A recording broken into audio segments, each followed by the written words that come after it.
بسم اللہ الرحمن الرحیم۔ السلام علیکم تمام ناظرین کو۔ جب شہزادہ ولیم 11 سال کے تھے تو عمران خان نے انہیں کہا تھا کہ ایک دن میں پاکستان کا وزیر اعظم بنوں گا۔ شہزادہ ولیم نے تب عمران خان کی بات پر یقین نہیں کیا تھا۔ آج جب شہزادے پاکستان کے سرکاری دورے پر آئے تو وہی مشہور کرکٹر عمران خان پاکستان کے وزیر اعظم ہیں۔ تفصیلات میں جانے سے پہلے اس ویڈیو کو لائک کریں اور ہر خبر سے باخبر رہنے کے لیے پاک رائز نیوز کے چینل کو ضرور سبسکرائب کریں اور ساتھ ہی بیل کا آئیکن بھی دبائیں۔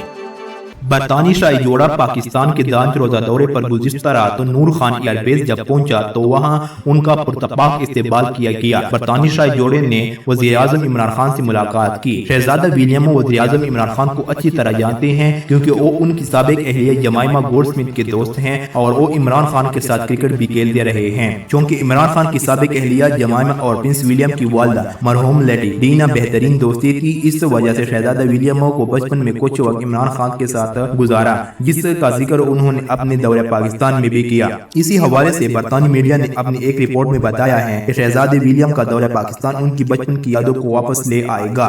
شہزادہ ولیم بچپن میں عمران خان کے باغ میں کرکٹ بھی کھیل چکے ہیں۔ تب مشہور کرکٹر عمران خان نے 11 سالہ ولیم کو بتایا کہ وہ ایک دن پاکستان کے وزیر اعظم ہوں گے، لیکن انہیں یقین نہیں آیا۔ شہزادے نے اس وقت پاکستان کا سرکاری دورہ کیا جب وہی مشہور کرکٹر پاکستان کے وزیر اعظم بن گئے۔ برطانوی میڈیا نے اسی شہزادے ولیم اور عمران خان دونوں کے لیے ایک خاص لمحہ قرار دے دیا۔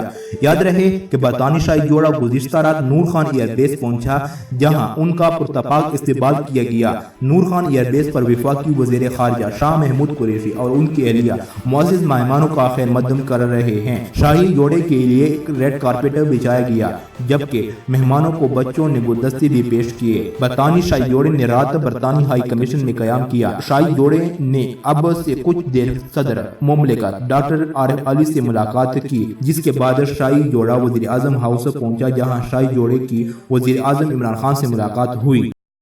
دوستو اس ویڈیو کو لائک شیئر کریں اور پاک رائز نیوز کے چینل کو ضرور سبسکرائب کریں اور نیچے کامنٹ سیکشن میں اپنی رائے ضرور دیں۔